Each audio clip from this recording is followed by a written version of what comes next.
Everyone. One second, 1 second. Oh, I'm Three, sorry. we'll give you a three, two, one. Great. Welcome, everyone, to the Underground Railroad Consortium of New York quarterly presentations of topics, authors, issues related to the Underground Railroad, but also in particular in anticipation of the 200th anniversary of the abolition of enslavement in New York. Uh, the organization's performance in this area is under title of Freedom 2027, and we urge you to take a look at the IRCNY's website where you will find information on past recordings and lots of other information. We're really happy to uh, introduce Dr. Amilcar Shabazz and Tom Weiner, who are here to talk about their, I guess it's about a year old book, uh, In Defiance 20 Abolitionists You Were Never Taught in School. Uh, uh, Throughout the presentation, the authors will explore various of the abolitionists throughout New England and New York and the middle areas of the organization. Tom Weiner is a Northampton-based writer, educator, and anti-racist activist who taught for 40 years at Smith College Campus School. And Dr. Shabazz is a professor at the University of Massachusetts, Amherst, and the former president of the National Council for Black Studies. So without further ado, I will ask Tom and Dr. Shabazz to take it away. Great. Thank you, Peter. Very, very, very happy to be here and very, very honored to be part of this speaker series and also the acknowledgement of the 200th anniversary of the end of enslavement in New York. So I'm going to start out by telling you a little bit about why we call it In Defiance. It was inspired by someone you may have heard of, Bryan Stevenson. He's the one who wrote the book Just Mercy, which was turned into the film Just Mercy, and he started the Equal Justice Initiative in Alabama and also the Lynching Museum. He is quoted in a book by a woman named Susan Nyman called Learning from the Germans, Race and the Memory of Evil. And Bryan is quoted after she finishes the sections of the book on the different methods of doing reparations towards Holocaust survivors by East and West Germany. She then switches gears and starts talking about the need for reparations in this country. And she puts the focus and the microscope on Alabama, Mississippi, and the South. She quotes Bryan Stevenson when she makes this shift, because Bryan Stevenson suggests that buildings named for advocates of the lost cause of the Confederacy and of white supremacy be renamed after abolitionists and anti-lynching activists. And he says, you should be proud of those Southerners in Mississippi and Louisiana and Alabama who argued in the 1850s that slavery was wrong. There were white Southerners in the 1920s who tried to stop lynchings, and you don't know their names. The fact that we don't know their names says everything we need to know. And here's where the title comes in. He goes on and he says, we can actually claim a heritage rooted in courage and defiance of what is easy and preferring what is right. We can make that the norm we want to celebrate as our Southern and American history and heritage and culture. And we'll talk tonight about how we seem to be currently going in the exact opposite direction. One more source of inspiration, in addition to Bryan Stevenson, was afforded to me by an experience I had visiting my son in New Orleans. He was at Tulane University. And while we were there, we took a plantation tour. And the plantation tour never mentioned enslavement or slaves. They talked about servants. and I was appalled. And I had the miraculous good fortune on the drive back to the city of going past a sign that said African American History Museum. And you had to walk through slave quarters that had been turned into bread and breakfasts, and it felt like a sacrilege. But way in the back in a big red barn was Kathy Hambrook and her African American History Museum. And she told me this story. When she visited plantations along the Mississippi River in the early 1990s, after she'd been downsized by IBM and come home to her home parish, she discovered that enslaved people on all of them were still referred to as servants by tour guides, just like I'd experienced. 1990s. She told me that one night she had a vision of her ancestors floating on a barge on the Mississippi River, calling out to her, "Don't let them forget us." She was both appalled at the plantation tours and inspired by her vision, and subsequently founded the museum to honor those who came before. On the wall in the museum was this sign: "Until the lion tells the tale," and it should be lioness as well, "tales of the hunt will glorify the hunter." And that's why this book exists. This is the lion and the lioness telling the tale. Okay, Dr. Shabazz, hand off.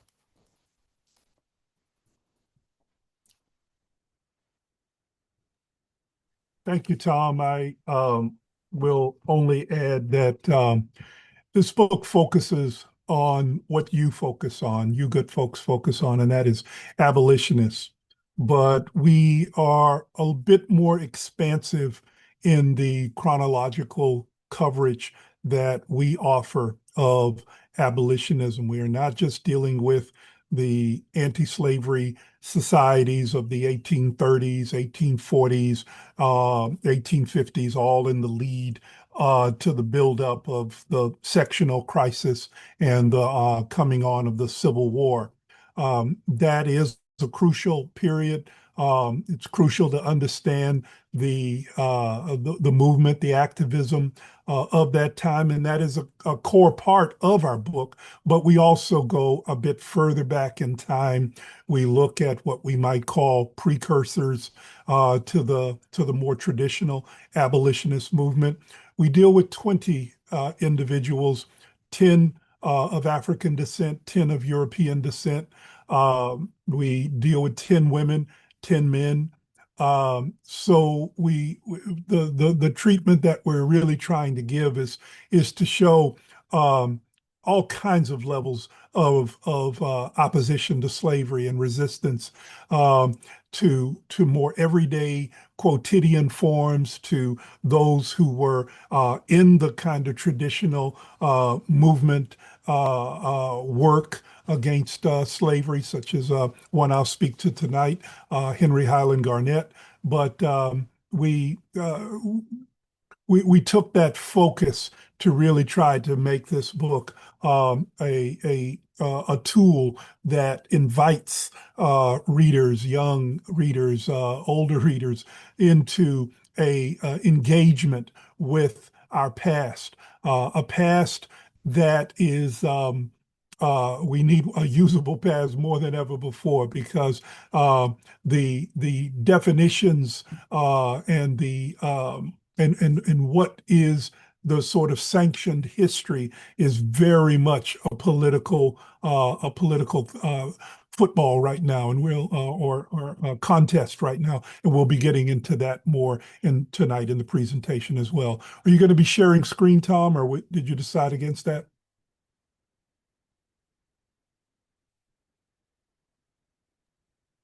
You're muted, Tom.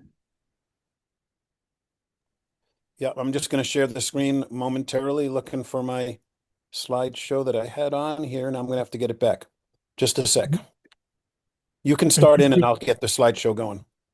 So we're going to just talk about 4 of the 20 tonight, in trying to talk about how we selected these the subject, and what are some of the really salient aspects of their lives that we were drawn toward.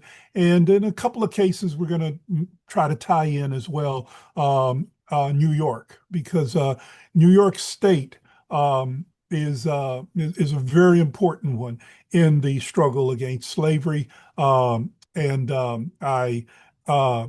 try to not be prejudiced and super patriotic. You know, the Patriots are going to the Super Bowl, but I try not to get into ranking Massachusetts over New York. But Massachusetts is an important hub of anti-slavery activity, and New York is also an important hub, as is Philadelphia, as is Pennsylvania. So you know, they're all important, but in their own ways.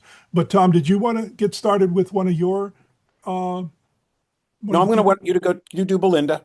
There's the cover of the book for those who haven't either read it or seen it, and we've got some significant people on the cover. Only 7, and then the actual cover has some symbols that are incorporating some of the other people. But Dr. Shabazz, you can start with our beloved Belinda X. Chapter 1, Belinda X and the Fight for Reparations. The reparations we talk about today, reparations for the enslavement of people of African descent in this country that has never been engaged with, never been paid. We know was spurred a lot by the essay in the Atlantic magazine in 2014 by the writer Ta-Nehisi Coates.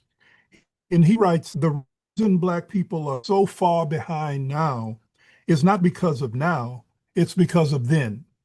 And that's a quote from Clyde Ross, whom he talks about in that essay. Loud. But we begin with Belinda X, and he's one of the first to really cite her and bring her out in that Atlantic essay, but it's only a small part of his essay. So we took this opportunity to broaden out the discussion of Belinda X, and we make it chapter 1. And I'll just read a small portion. How humbling it is to write about a person when you do not even know the name she was given at birth. All we know is that around 1725, when this African girl was 12 years old, she was ripped from her home and her family, her people and her continent, by men she later remembered as having faces like the moon. Shackled below decks, a phenomenon we call capitalism takes her through the Middle Passage across the Atlantic Ocean to America. Somewhere along the way, she was branded with the unlikely name Belinda, derived as it is from Italian or Old High German. Added to that dynamic of domination, being renamed, she is owned by the surname of her master, Isaac Royal, one of the wealthiest slave owners in Massachusetts Bay Colony history. When the spirit of independence began to rise in Massachusetts, Royal was so loyal to the British Crown that he fled to England in 1775, leaving behind much of the wealth that he had primitively accumulated. Belinda and the other 11 enslaved Africans he left behind were manumitted, freed immediately. Worried how she would live at 70 years of age with an infirm daughter, what Belinda X did over 225 years ago is a story for right now.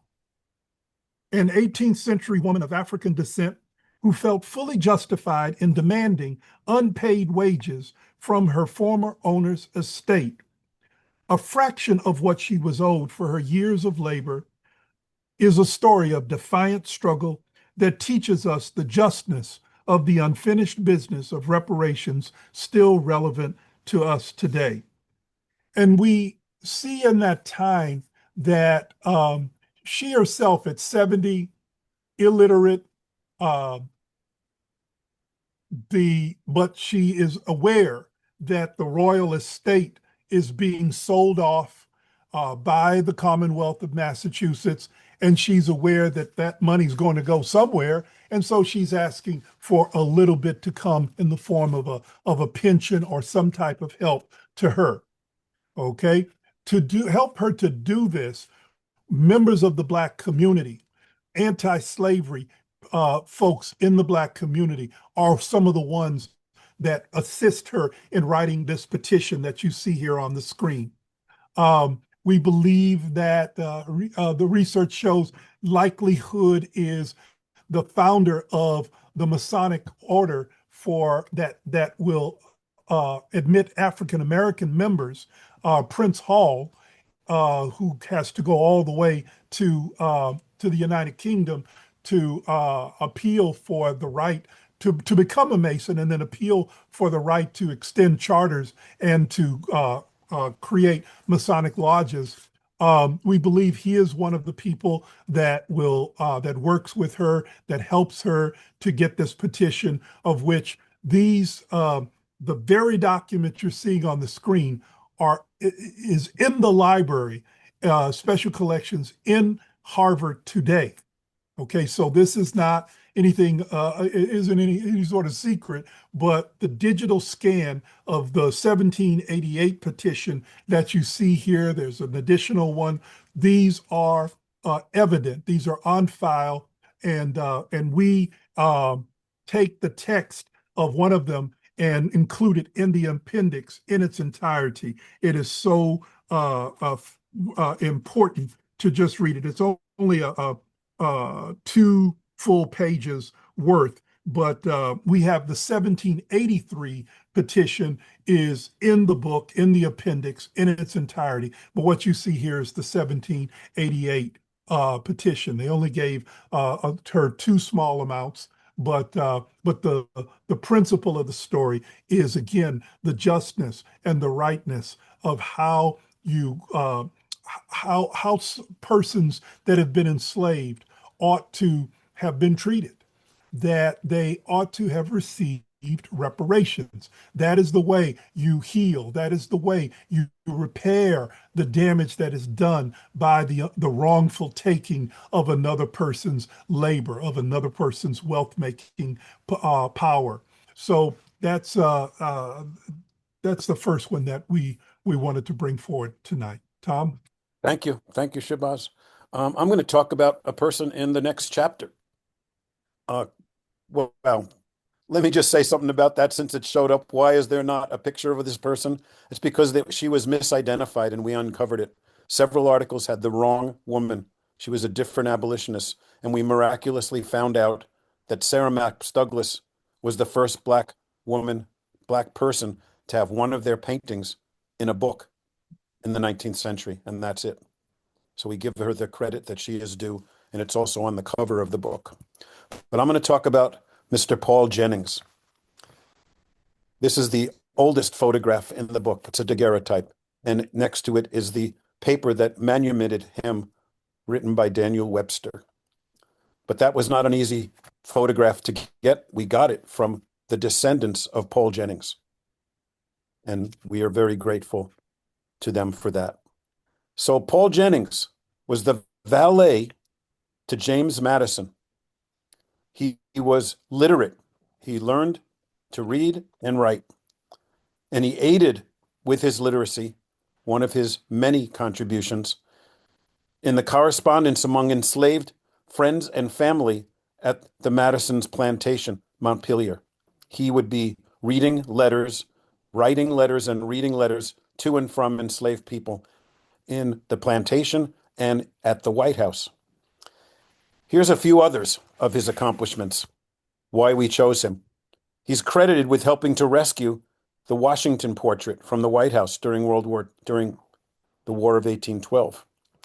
He was the father of Civil War soldiers when they finally enabled Black people to serve. He's the first chronicler of the White House life in a book that he wrote called Colored Man's Reminiscences of James Madison. And with all of these and more involvements, including a stint working for Daniel Webster that led to his freedom in that paper you're seeing, it is his efforts to free 77 enslaved people, for which he is forever deserving of commemoration. Let me say again, he participated in a plan to simultaneously free 77 people at the same time. It is the largest attempted escape of people who'd been enslaved in our history.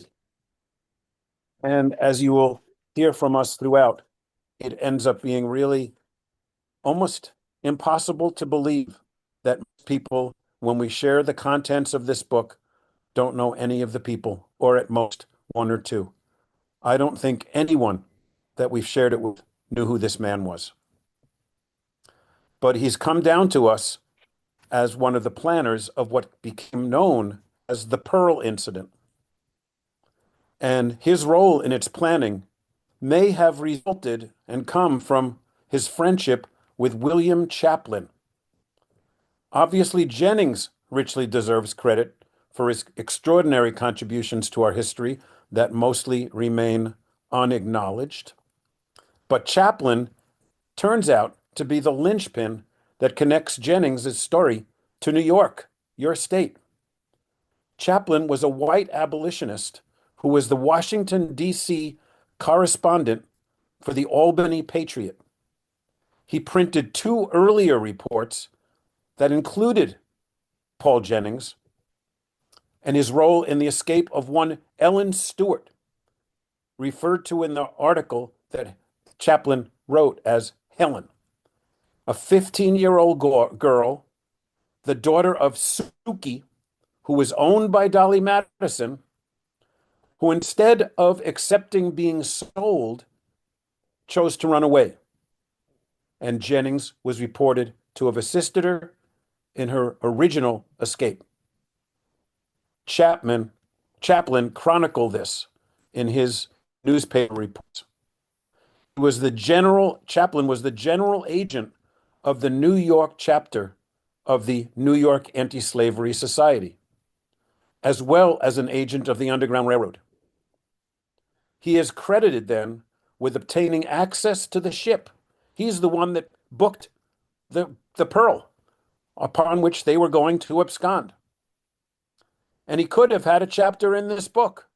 Maybe if we knew we were going to speaking to a New York audience, we would have had a chapter of this man who did much of his contributing to the Underground Railroad in New York State.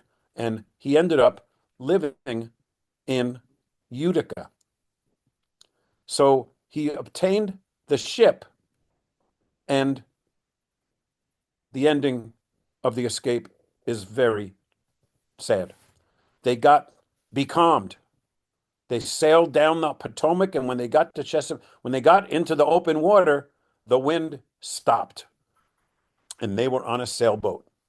And it lasted long enough for those people who caught wind of the plot and somebody gave it away to jump on the ship and recapture all 77 people. And there's an interesting twist to that as well.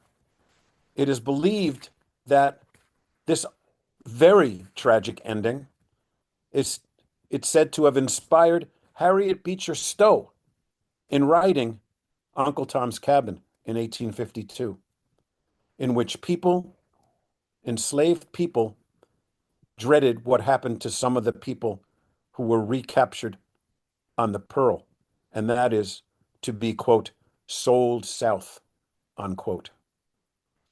And that's what befell many of the captured escapees, and that is featured in Uncle Tom's Cabin, which, as we all know, thankfully increased support for abolitionism in the North.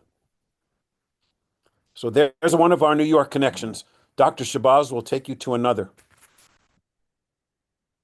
Henry Highland Garnett is found in chapter 5. He is probably maybe one of the more recognizable names of the 20 individuals that we write about.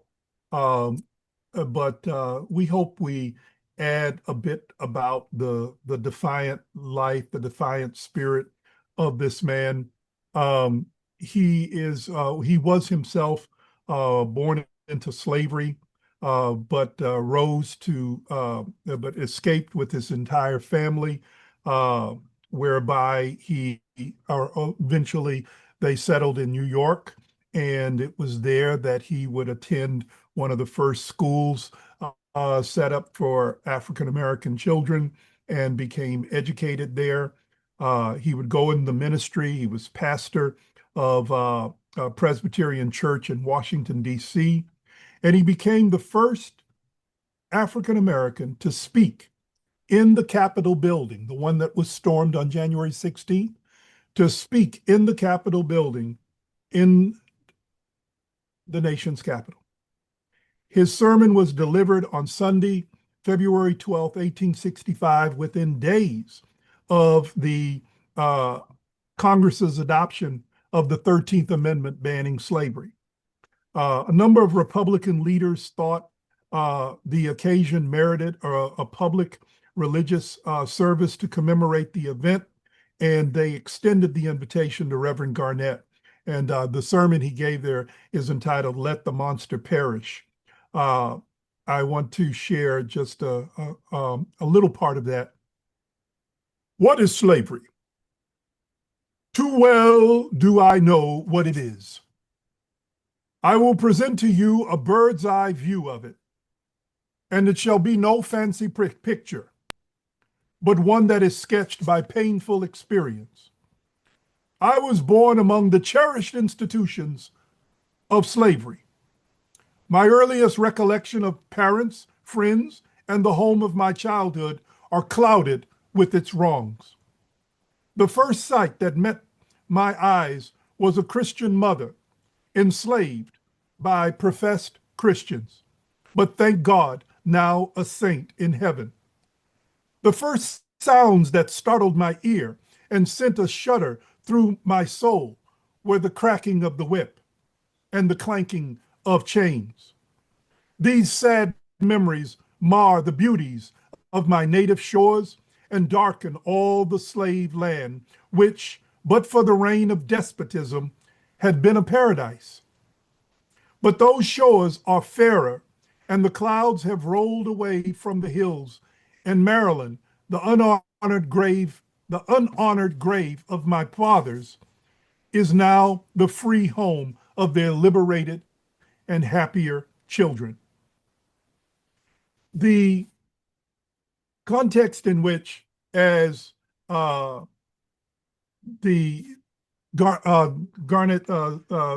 Highland Garnett's family were able to escape out of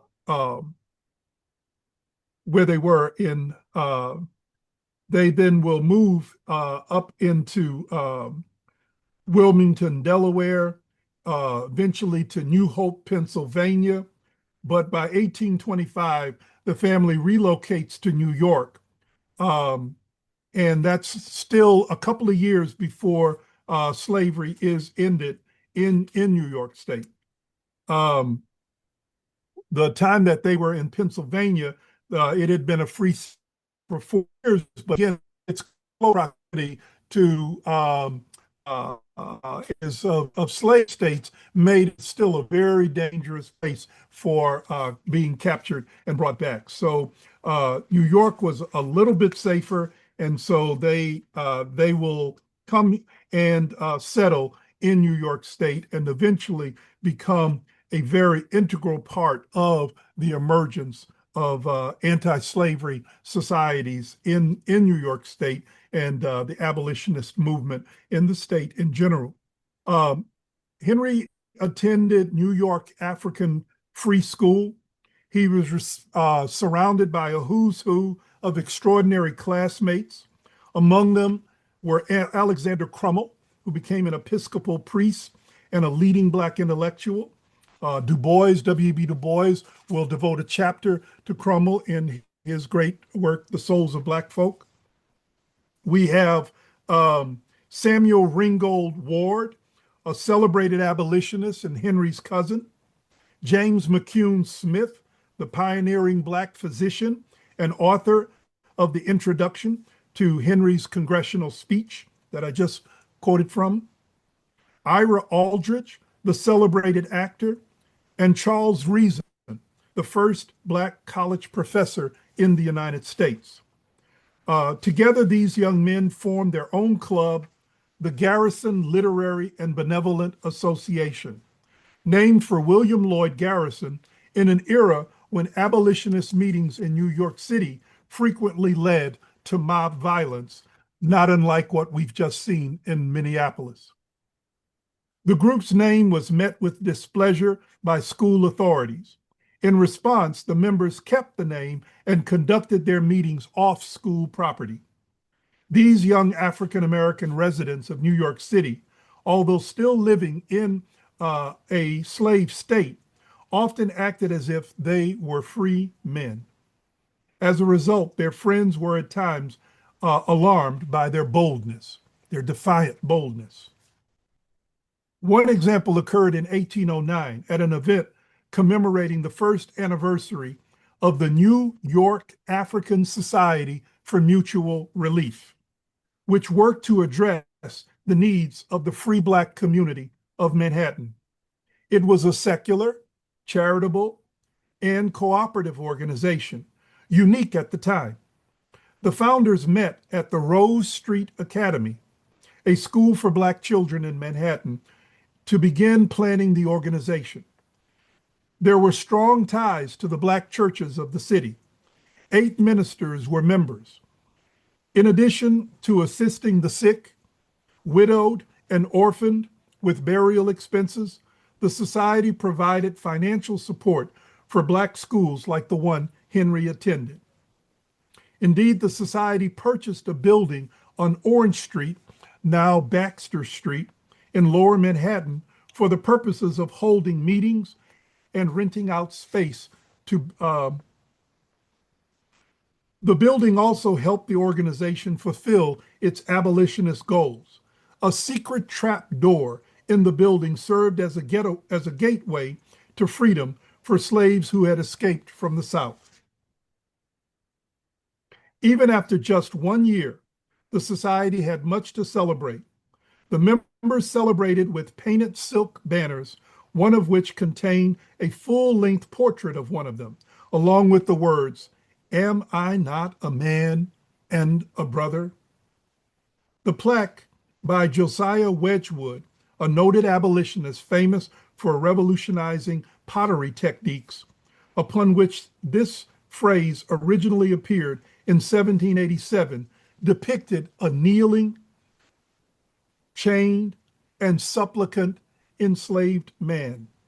These words, once a part of a Quaker plea to end enslavement, became a source of considerable controversy, with the accompanying image being seen as demeaning and thereby reinforcing the view that Black men were inferior. I'll stop there and let Tom take the ball further. Wow. Thank you, Dr. Shabazz. And there you have Henry Highland Garnett in all his magisterial appearance and the entire address to the slaves. In contrast to Frederick Douglass's "What to the Slave is the 4th of July," Garnett addresses the slaves, and we have the entire speech in the appendix. Along with, while I'm mentioning the appendix, this man's one of the 4 signatories to the petition, which was the first ever anti-slavery petition, which I was, at the time when I discovered it, pretty amazed to learn. Something else we all should know, was signed in 1688 in that house on that table where I'm hoping to have a reading in March. The house is gone. The table is still there. But I'm going to talk to you about one of my all-time favorites. Sorry, wrong way. Benjamin Lay, 4 feet 10, pictured in front of the cave in which he spent his latter years, one of the firebrands who I believe invented guerrilla theater. And I'm going to tell you the story. It took place in Burlington, New Jersey in 1738. Lay entered the Philadelphia Quaker Yearly Meeting dressed as a soldier. Carrying a sword and a Bible concealed beneath his overcoat, he delivered a long and impassioned speech describing the horrors of enslavement. And these words, somehow they got recorded, obviously with no technical devices, but these are his words, 1738.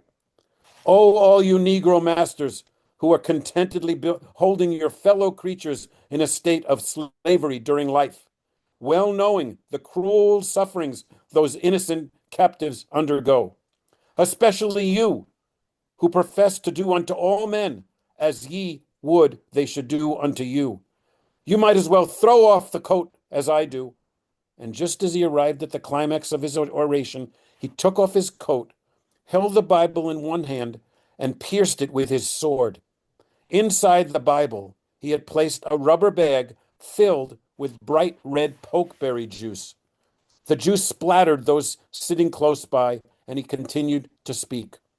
It would be as justifiable in the right sight of the Almighty, who beholds and respects all nations and colors of men with an equal regard, if you should thrust a sword through their hearts as I do through this. His intention, that the liquid would symbolize the blood on the hands of his fellow Quakers for not opposing enslavement. It was made with dramatic flair, hence my guerrilla theater 1738 origins. This was not the only such gesture of this man. He would stand in front of Quaker meetings in the middle of a winter storm with his feet buried in the snow he just got in the last couple of days, barefoot. And as people would enter, he would say to them, I am doing this much suffering to him and show you the suffering that the people you're enslaving are enduring. And by the way, that 1688 petition, Quaker petition, which we talked about at a Quaker meeting a month ago, did not pass at the Philadelphia yearly meeting. So even among Quakers, there was such controversy about enslavement. Benjamin wrote his own book soon after these gestures I'm talking about, and this is how we end the chapter on Benjamin. Nowadays, Benjamin Lay still remains an obscure figure, but he should be remembered as one of the few Americans of his generation that recognized and refused to compromise with the evil that lay at the heart of their society. And don't you think we're doing that right now with those people in the streets in sub-zero temperatures in Minneapolis? Benjamin made his own life into a parable.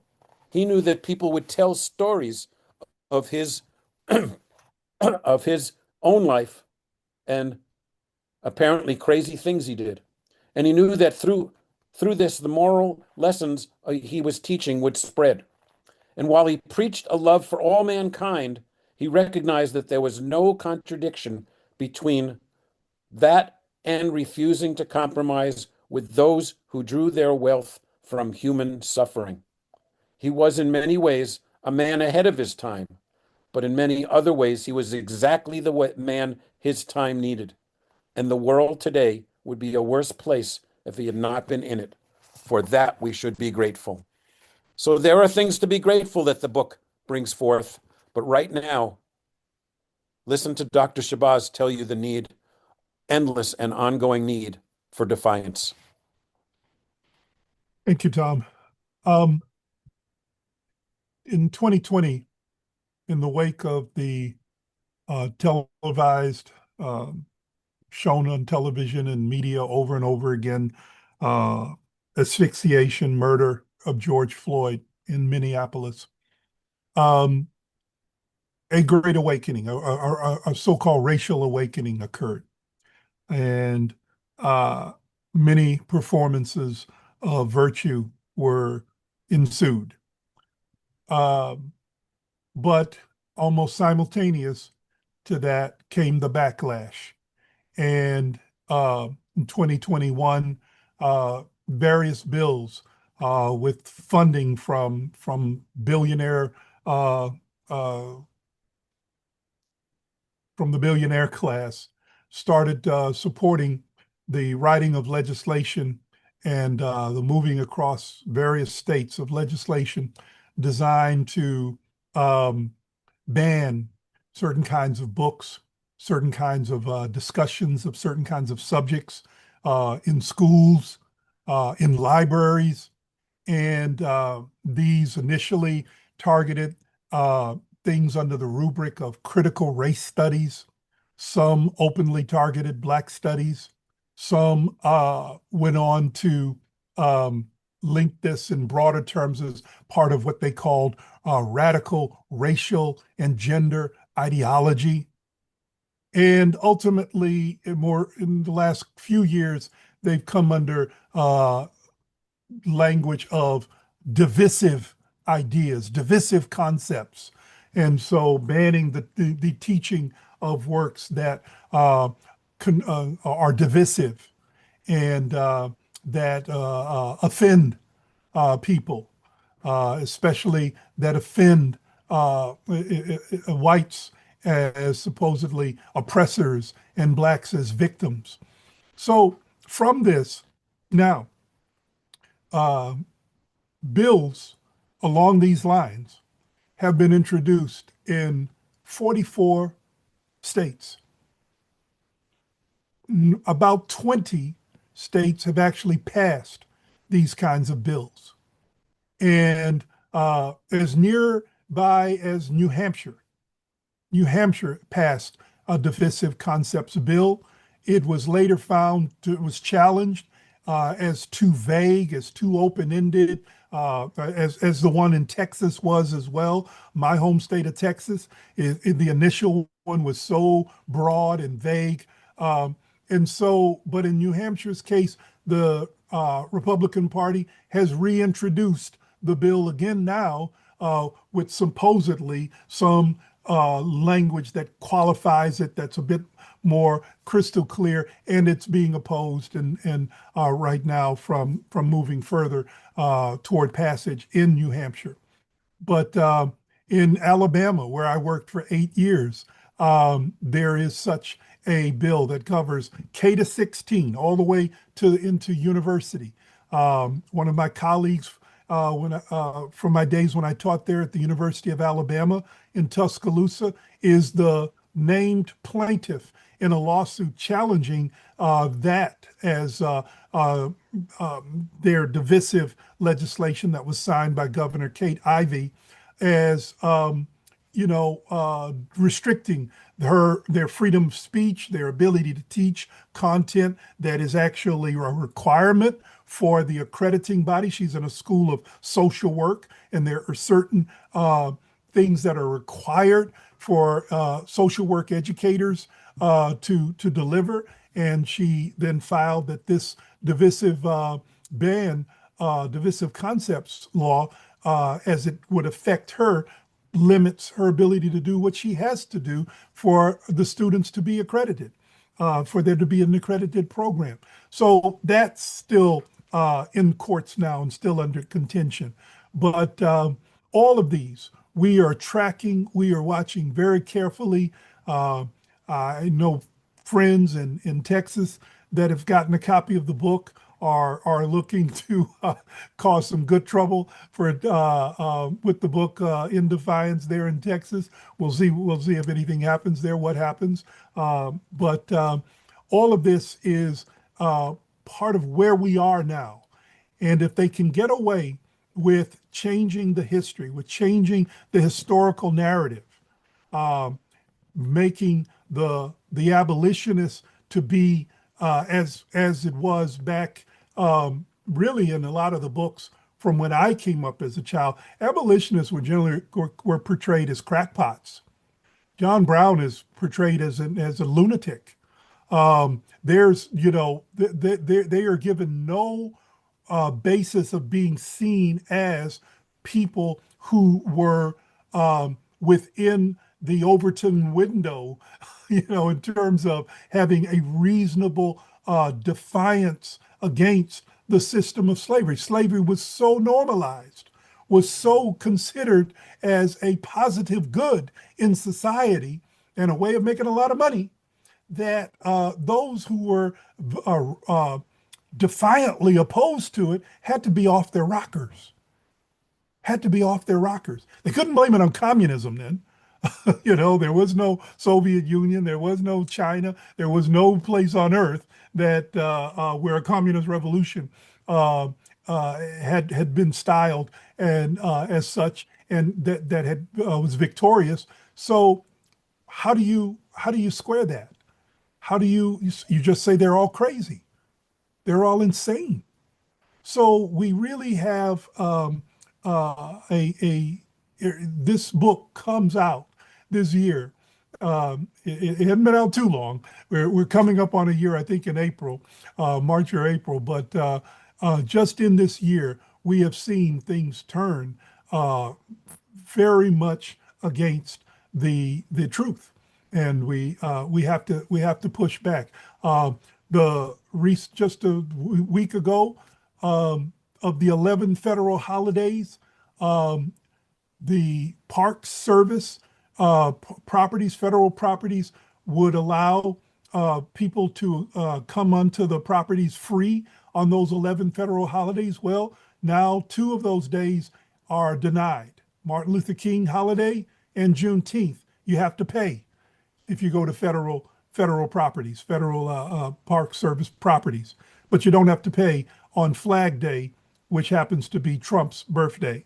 That day, all those facilities will be free. So so much is going on. We're just scratching, at some of the surface of things, but we just compliment and commend you all for this work of through this year and into next year of acknowledging the 200th anniversary of the freedom struggle in New York State and the fight to abolish slavery in New York State. We very much commend your work in that area. And I'll just read the dedication and we'll switch over to questions. We dedicated it thusly to all those who defiantly and courageously sought freedom, justice, and equality, and to those who continue to do so. You all fit that category, and our book is seeking the same. So thank you. We're ready to hear any questions or comments that any of our listeners would like to offer us. We appreciate our opportunity to be here. Thank you again to the speakers. I do have the chat. I have the chat open, so I'm taking a look for anything that comes there. Well, Sage is going to do our curating if anything comes in there. I believe earlier in the presentation there was a raised hand from Jacqueline Colson. Feel free to unmute yourself and ask a question. Otherwise, post it in the chat if you'd like.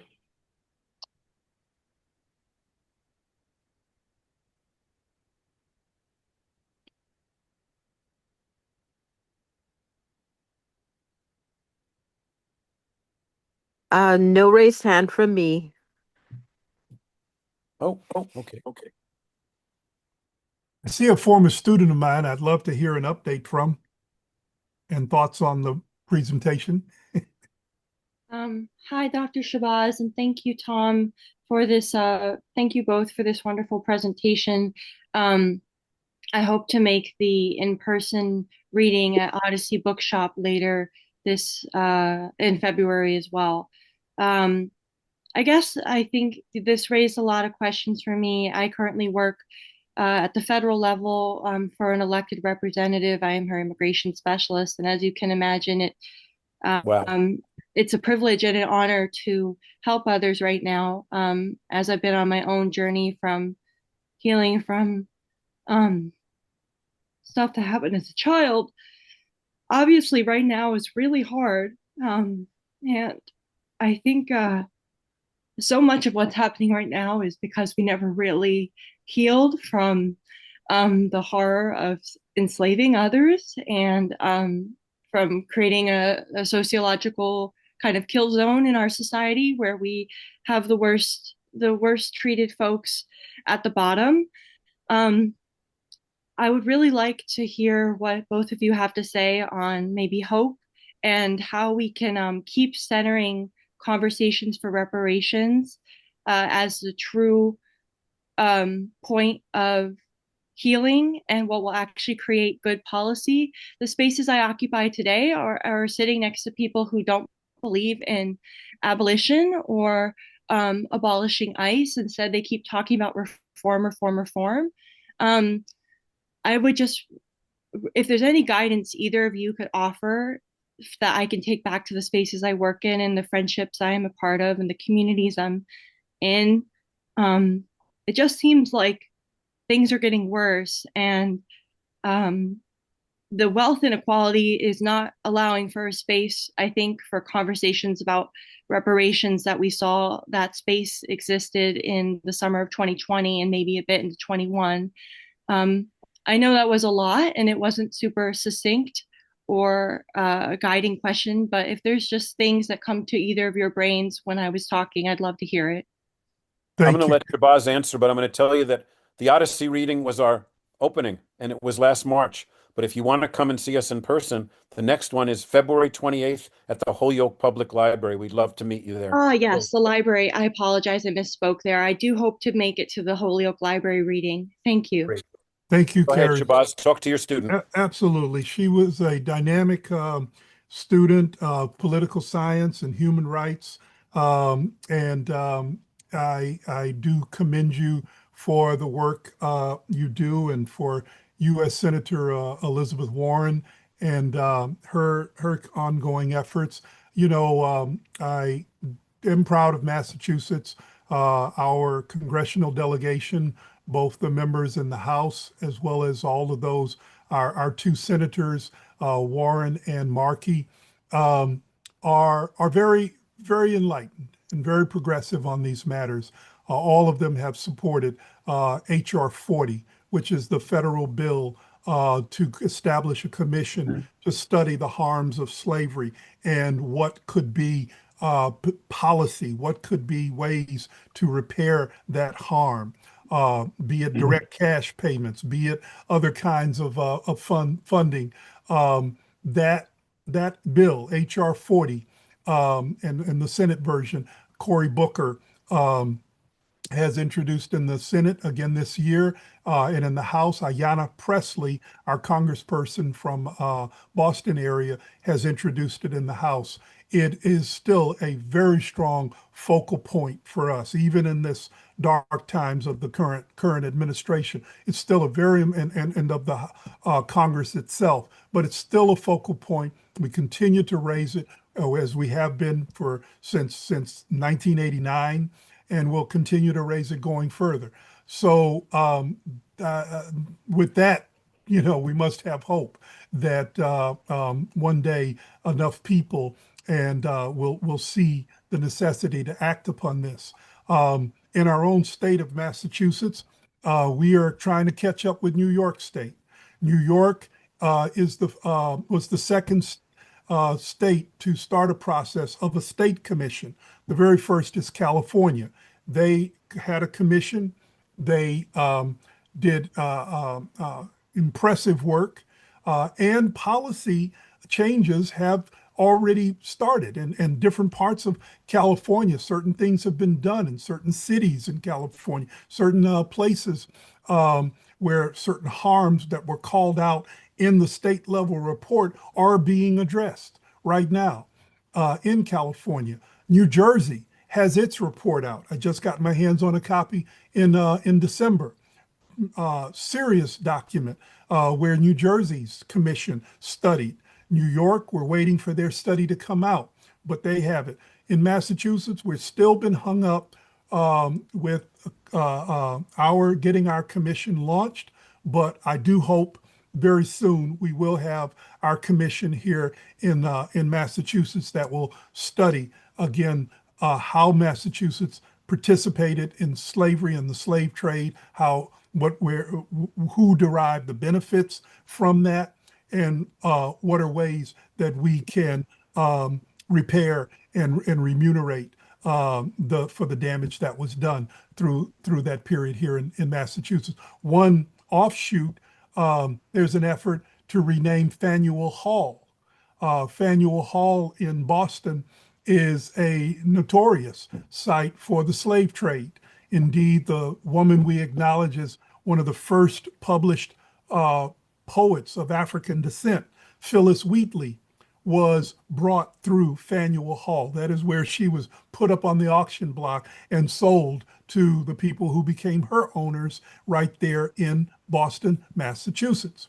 So there's an effort to take down. Faneuil was the name of a slave trader, someone who profited from the slave trade, from human enslavement. And so talking about taking that name completely off and replacing it with another name. That's a very active issue going on in Boston right now. So I think there are points of struggle, and in that, and as long as there's struggle, there's the basis for hope.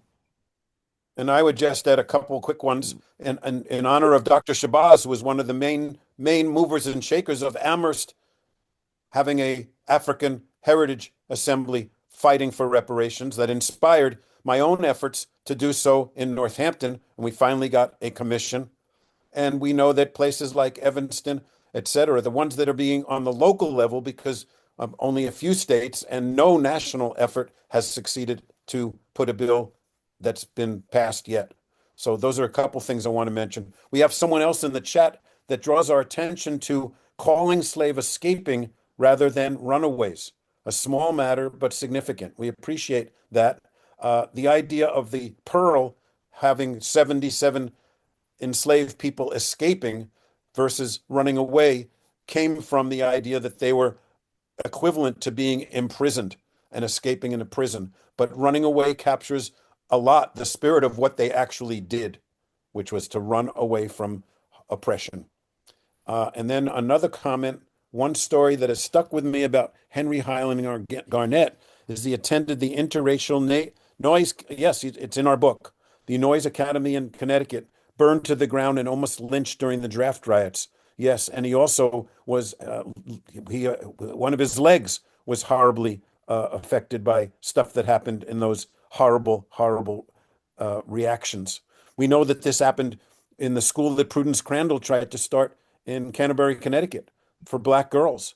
Same kind of horrible racist reactions that caused the school to have to close. These things were commonplace. It's the ones that lasted a day, a week, a month, a year that need to be commemorated.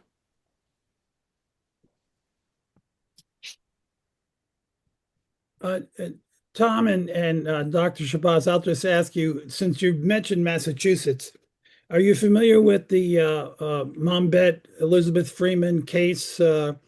Yeah, and that's a very, very interesting one. She hailed from Lower Columbia County and then left and then actually was encouraged to bring the case and it's a very fascinating case. It came right on the heels of Massachusetts finally prohibiting enslavement, and the jury found her free, and she changed her name from her slave name to Elizabeth Freeman. So that's a very interesting case to look at. Well, I was going to mention the fact that Dr. Shabazz, I think, came up with the idea, and I have completely joined him, of renaming the route between Amherst and Northampton Sojourner Truth Way, because I'm sure you know Sojourner Truth originated as Isabella Baumfree in Of New York course. State, Yeah. and then moved to Northampton and lived in the Northampton Association for Education and Industry in the 1830s and 30s and 40s. Her house is still there, and we built an extraordinarily beautiful statue to her. So wouldn't it be appropriate as a reparation action to rename Route 9 Sojourner Truth Way because of all the ways in which she advanced the cause of abolition with her amazing presence, her voice, her spirit. And she's a New Yorker. We Yes. honor her big time. I'm seeing another question about how can allies assist with Native and Black reparations? Whoa, Shabazz, you want to go back to it? Well, Say it again. Read it. How can allies assist with Native and Black reparations? I mean, you and I have been allies. How are we assisting? There's a myriad of ways. And then, of course, we run up against all kinds of legal and backlash responses. But you want to say a few words about how can allies assist? And then I think our time's going to be up. So there are a number of ways. People are there are different groups. My friend David Ragland has been working particularly within the interfaith community. Various religious denominations have all begun to take positions and doing things. Episcopal Church, the even the Quakers that we write a lot about in Defiance and we're talking about are trying to do things. I think it's really to study also in the Jewish community. There is a educational module called the Stolen Beam curriculum that friends of ours, friends of Tom and I's, have put together that takes you through a number of important readings to really get a handle on this whole process, including readings from within the Jewish tradition and within the Jewish experience around the necessity to atone and to repair when harms have been committed. So there are numerous ways. I think the first and foremost, though, is the educational process. We have to educate ourselves. We have to educate ourselves about this history, about how it continues in a continuous line through Jim Crow, through the American version of apartheid that such that I grew up under in Texas, in all black schools, even past the Brown v. Board of Education decision. I'm talking into the 70s. My middle school, 100% black. And all of the implications of that segregation, housing segregation, educational segregation, segregation out of certain kinds of jobs, that no matter how you might be prepared or entitled to do the work, you simply couldn't do it. How things like the military had to be ordered to integrate, racially integrate. So first is the education, and I say this for allies and I say this for Black folks as well, that we have to do this internal process of understanding these issues. And then from there, we can then look at what are specific ways to take action on certain things. And there are a lot of examples we can talk about on that. And I'm putting in the website, in the chat, a website for white people supporting reparations. There are some incredible films to watch to educate yourself as well. One's about the people that have found each other, white people who had ancestors on plantations and found black people whose ancestors were working those plantations as enslaved people. There's a film about that. There's some great resources, articles and books like in the Stolen Beam that Shabazz was mentioning. If any of you would like the readings from the Stolen Beam, if you get our emails from Peter or Sage, we'd be happy to provide those because our friend he's one of the co-founders of the class. But I put the website in there because that's white people contributing to reparation efforts. And there's way more, but time is a factor.